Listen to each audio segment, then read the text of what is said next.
should be like you, Mel.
Ultimate on-demand destination for the UK's best fan-led football podcasts. Want authentic supporter insight on all things Bournemouth? Follow Up the Cherries in all departments on the TalkSport Fan Network. Club-dedicated content created by the fans, for the fans. Search TalkSport Fan Network.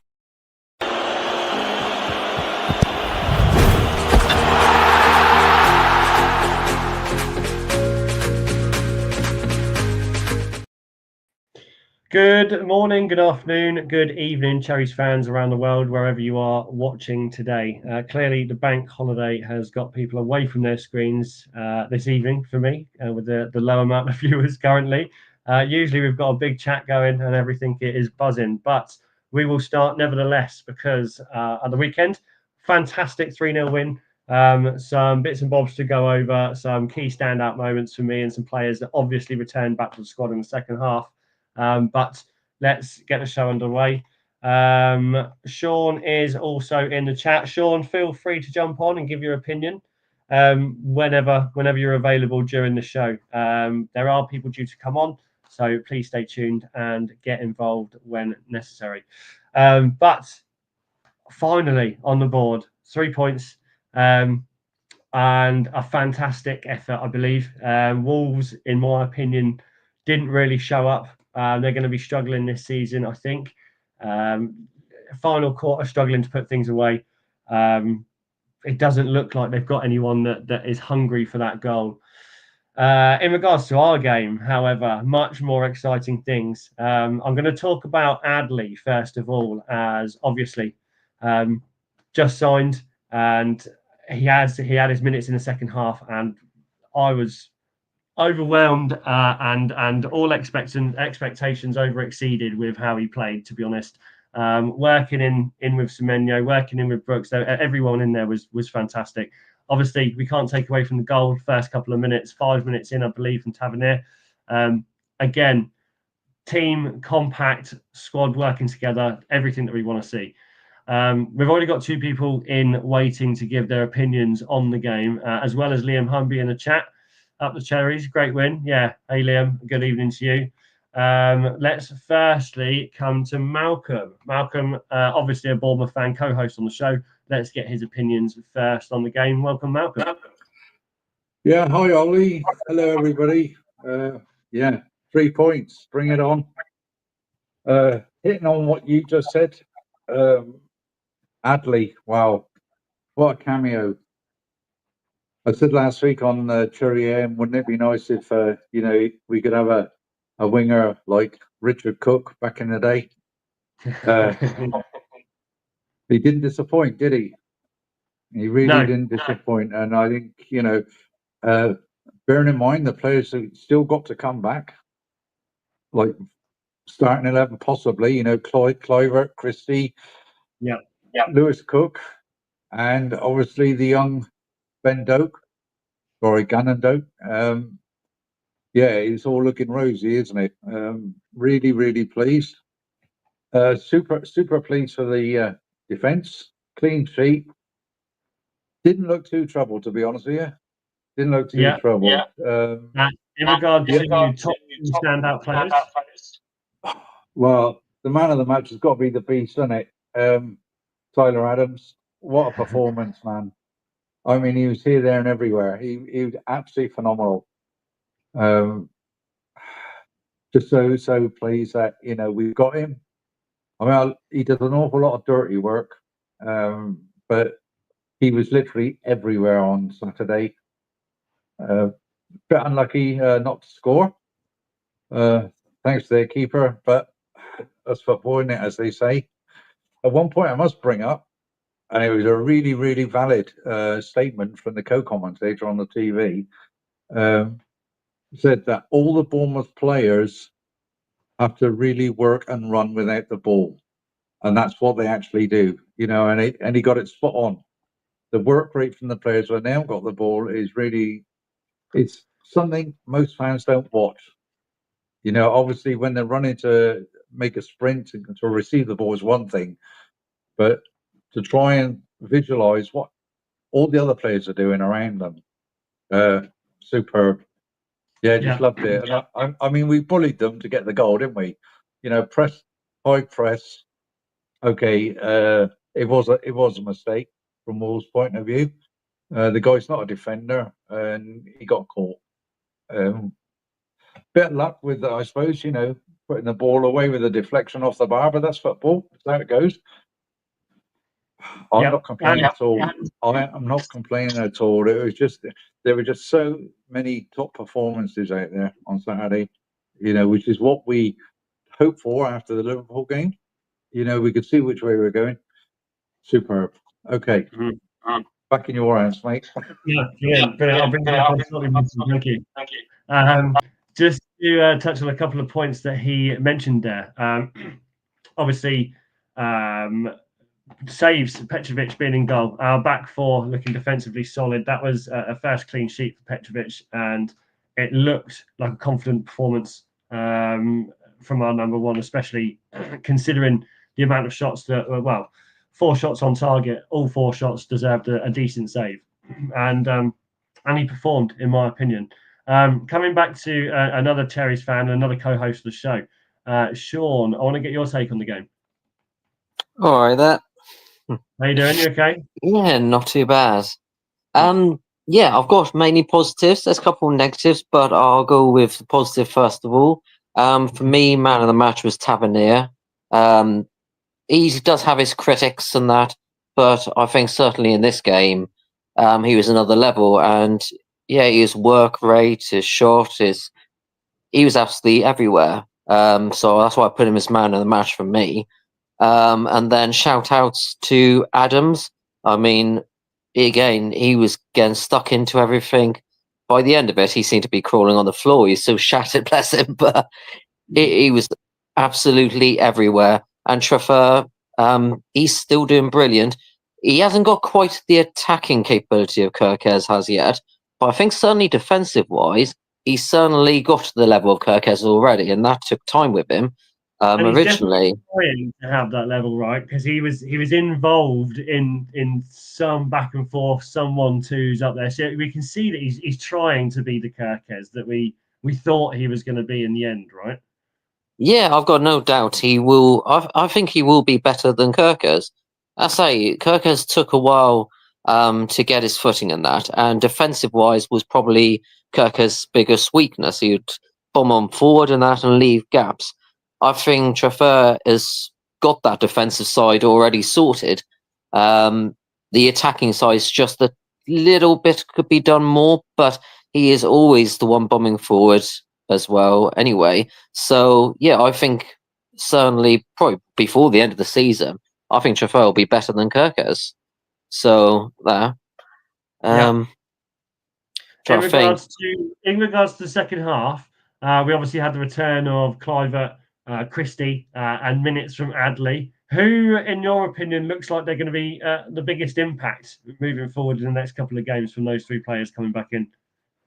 Well, as far as Christie, I think he done all right in that, but obviously he ain't played for a while and has showed. So that's going to take time, but I'm sure it won't take too long with the training and that, and he'll get back up to speed in that. Adley, I think he was brilliant when he came on. What's always going to be the trick is, can he do it consistently?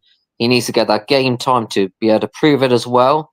I think Brooks is under big threat because at the moment it's Semenyo and Brooks on the wings. Adley certainly, for Brooks wise, it's going to be a big threat. And we haven't seen Doak, how do you say his name? We'll probably see him in the cup and that. So, Brooks has got a lot to be concerned about with keeping his place, and he's certainly going to have to fight for that. So, yeah. Yeah, agreed. And in regards to Marcus Tavernier's early impact goal, do you think that we should have pushed harder after that? Or how do you think that we kind of reacted to getting that early goal? Yeah, I'll go on to the negative sides of it because that is part of the thing. There's two main concerns I've got. One is that we didn't take our chances. We done that last season a lot. We had lots of chances and that we weren't taking them. We don't want that to carry on again this season. But it is a concern. I mean, I remember one time because I was at the game and that, and I can't remember who it was. A few of them went along the line and that, and the crowd was shouting to shoot. They just seem to want to pass it around. The crowd just shoot and that. So, yeah, they need to get their shooting boots on a bit more, I think, and take the chances. The second thing that I was going to say, as far as negative wise, is obviously Semenyo brilliant getting off the mark and that, but I'm a bit worried about Evan Nilsson as far as our striker's concerned. During pre-season, I thought it's funny. The 2 goals he scored in pre-season were both behind closed doors, so we never actually got to see him do that. But the ones we did see, for me, Evan Nilsson was basically non-existent. In the Liverpool game, I think he had 2 shots, something like that, maybe 1 on target. And then against the Wolves game, if I looked right on the stats, he had 0 shots on target and 0 shots at all. Which against Wolves, you would expect him to get at least some shots in. Sure. So I'm starting. I've never been massively an Evan Nilsson fan, so maybe I'm a little bit one-sided. But as I say with any player, if you start seeing stats of strikers not even having a shot against a team that probably is going to be involved in the bottom half of the table at least, if it carries on, it might be concerning. So luckily, we've got Krupe and we've got players that can come in and that. But as I said, when I'm worried about Brooks, with him keeping his place, got a bit of a fight on. I would say Evan Nilsson has got a bit of a fight on as well. Yeah, and who would you prefer to see? Well, the player I want to see is gone.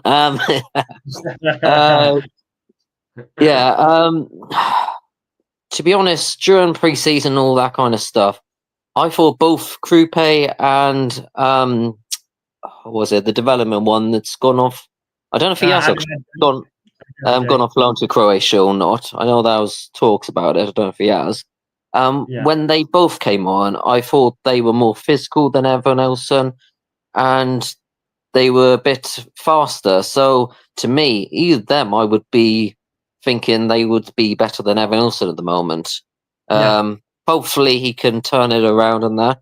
But also I would say that a lot when I was saying it last season with Evan Nilsson, people were saying he's got to learn the language, first season in the Premier League.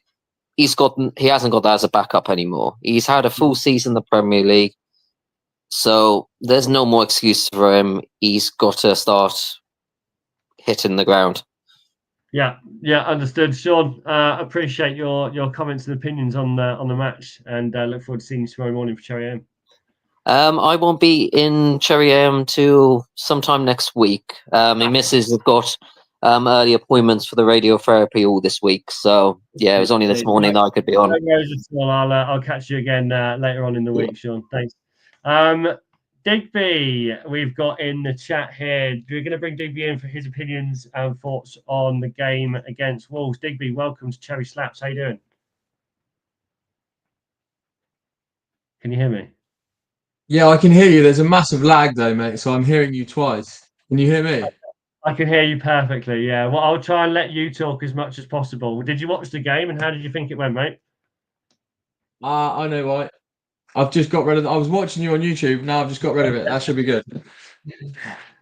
Did you watch the game? And Yeah, I welcome to was the at the show, game, first mate. of I all. was at the game. Yeah, it was good. Give Yeah, it was good. It was Yeah. not the most exciting. It was a good game. I felt like Wolves really they couldn't deal with our pressure and how we were pressing, and they really tried to take the sting out of the game, mate. I don't know if you watched it live or what, but that every tackle that there was like going in, they were sort of you really trying to like prolong it and sort of take that real sting out of the game, which helped stopped us getting in the flow a little bit for me. Yeah.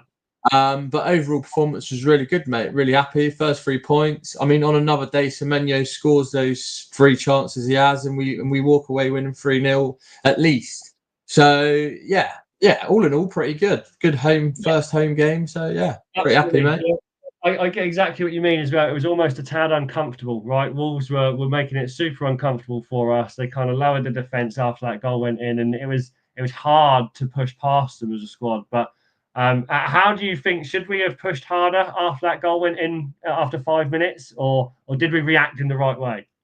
Well, I thought we almost scored like 2 minutes after with that Semenyo hitting the bar. So I thought the reaction was good, and I thought we were pushing for that goal. I just think it was Wolves sort of just playing those horrible games where they're trying to slow the game down, sort of getting at half time, and really just make it difficult for us to get any kind of momentum.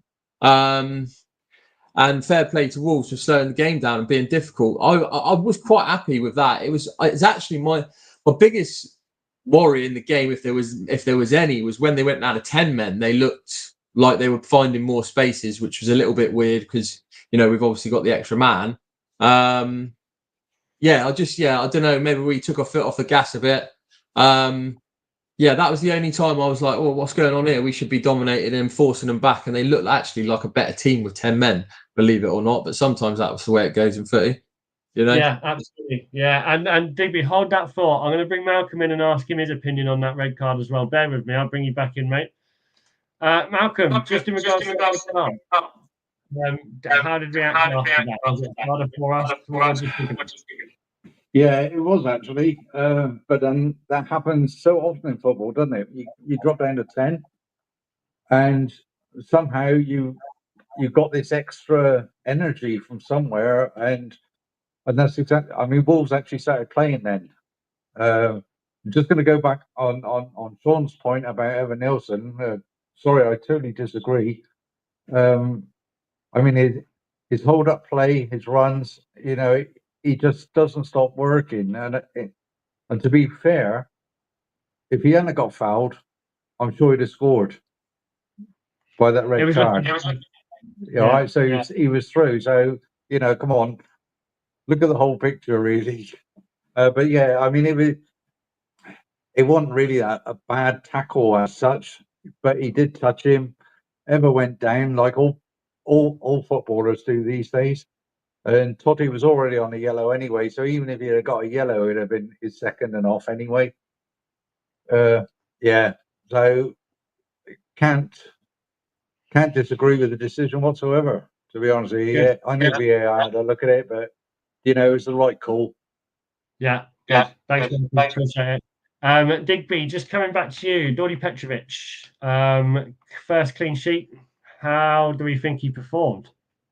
Yeah, good. I mean, there was that one main save. Wasn't other than that, unless you can jog my memory, I can't remember another sort of outstanding save. But the one save that I can't remember their header, but that was quite low into the left hand side. That was a good quality save. He was quite close at him, and it was coming from quite a close range. So that was impressive. I mean, we need to see more of him against probably a better competitor, to be honest, because he didn't really get put under massively, really, did he? No, yeah, understood. And in regards to overall as a win, obviously coming off the back of the defeat at Liverpool, how do we now feel from these first 2 games moving into the season? Are you confident?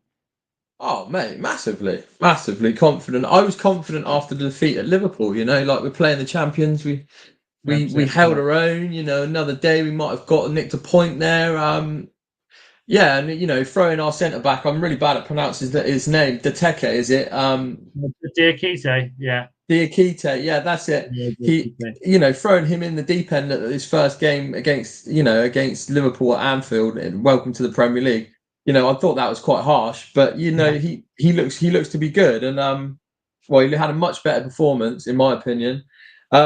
So yeah, the positives are there, but they're really there, and I don't know. We probably should have scored a few more yet on Saturday, but I'm really, really positive that Moroccan winger who came on, was it? Yeah. Oh, he looked sharp. He looked really sharp. Yeah. Christie coming back, Cook coming back. Positive things. Kluivert coming back. It's really, really positive. We look like we've got a really strong squad. I think there was rumours of getting that centre back from, where was it? It was Chelsea. Oh. Yes. No. Was it Chelsea? And one more addition at the back would be I think a good move. And then I think we've it looks really positive. Really, really, really happy with the way we played and for the future. Yeah. That's it, mate. Yeah, look, really appreciate you being on. Before you go, we've obviously got some FA Cup games coming up, and obviously the next game in the Premier League against Tottenham. Can we get a prediction from you? Ooh, what, the Brentford game and the Tottenham game? Both of them. Yes, please. Yeah. Brentford, I'm going to go 2-1. Tottenham, I'm going to go. Thomas Frank's team looks pretty solid at the minute. I'm going to go 1-1. Nice. There you go. Got it. Yeah. Appreciate it, Digby. Thanks for your time, mate. And no problem, Ollie. Good to see you, mate. Yeah, bye. We will come back to Malcolm very shortly. Just for a few more thoughts on what me and Digby were just talking about there. If there's anyone else that's due to get in the chat, we should be having some Wolves fans turn up, but it seems as though we may have been pushed aside again. Oh, we do have someone else that's jumped in though, Liam. So let's get Liam on for his opinion. Liam, how you doing? All right, thanks. How are you? Yeah, not bad, thanks, mate. So how did you think the game went at the weekend? Yeah, really good. Yeah. Good. And how do you think we're going to do against Tottenham? Ooh, that'd be tough. 1-1 draw, I think. You reckon a 1-1 draw? Yeah. Nice. Bear with me, Liam. I'm just going to jump over to Malcolm. Malcolm, what do you reckon the score's going to be against Tottenham? Tottenham, I'm going to go for a 2-2 this time. You're going 2-2? We've got to get it right sometime, haven't we? I mean, we were close on the pre-season, we were close on the pre-season. Yeah, but 2-2 is our tip, isn't it? We got to get one of them. We guessed it against Liverpool. It could have been close. What about the FA Cup game on Tuesday? EFL Cup, League Cup. EFL. Yeah. I'm going to go for 3-1. I think you're going to put a lot of youngsters out. Yeah. But probably with the spine of the team, probably more or less staying. So there you are. I'm going to go for 3-1. Yeah. Good. I know for a piece of Croatia. Sorry? I'm going to bring you out. Okay, mate. Someone did just try and jump in. I'm hoping it's the Wolves fans that have been invited on. Again, we seem to be having this with away fans and away supporters. They don't seem to want to jump on the show. So hopefully someone jumps in. If not, look, fantastic game at the weekend. Just to sum up, obviously, Wolves going down to 10 men. In my opinion, we should have capitalised a little bit better. We've had the return of obviously Christie, Kluivert, Adley getting in some fantastic minutes at the end of the game, showing what he's going to bring to the Bournemouth squad moving through this season and this Premier League. In my opinion, the EFL, I also think 2-1, but I've got a strange feeling about Tottenham. Annoyingly, Malcolm, I'm going to go 2-2, but 2-1 would be brilliant. It doesn't look like that Wolves fan is joining back, so we are going to wrap up the show for tonight. But fantastic, and I really appreciate all of my viewers and fans coming on. Got some comments in the chat that I'm going to run through just before I go. From Sean, said the same about Solanke till he scored the load of goals in the Prem in his last season with us. That's in regards to Malcolm's comments around Evan Nilsson. It was a soft red with a little touch on the back. I thought was the only touch, but it was a red, and any defender should know not to put hands there. Otherwise, good chance it's a red. Yeah, agreed. It should have been a red either way. And always decide if we're going to do better than last season by the result of last season, which we have a better goal difference and 3 more points than last season, I believe. Yeah, the first 2 games of the last season were tough. I think it was a 2-2 draw against Forest, if I remember rightly, which obviously at the time, having known what we know now, that was a banging point to take away at the start of the season. And then I think we lost against Newcastle due to a VAR disallowed goal, or they got a goal or something like that. But yes, we are in a better position now than we were last season. Shame that the Wolves fans didn't turn up. Fingers crossed for Tottenham fans next week. We know that they might have a bit more to say, hopefully. So we can keep our fingers crossed there. But for now, appreciate everyone who's joined and appreciate everyone who's jumped on to give their opinions. Have a great rest of your evening, and we will catch up again soon. Thanks so much. The TalkSport Fan Network. The ultimate on-demand destination for the UK's best fan-led football podcasts. Want authentic supporter insight on all things Bournemouth? Follow Up the Cherries in all departments on the TalkSport Fan Network. Club-dedicated content created by the fans, for the fans. Search Talk.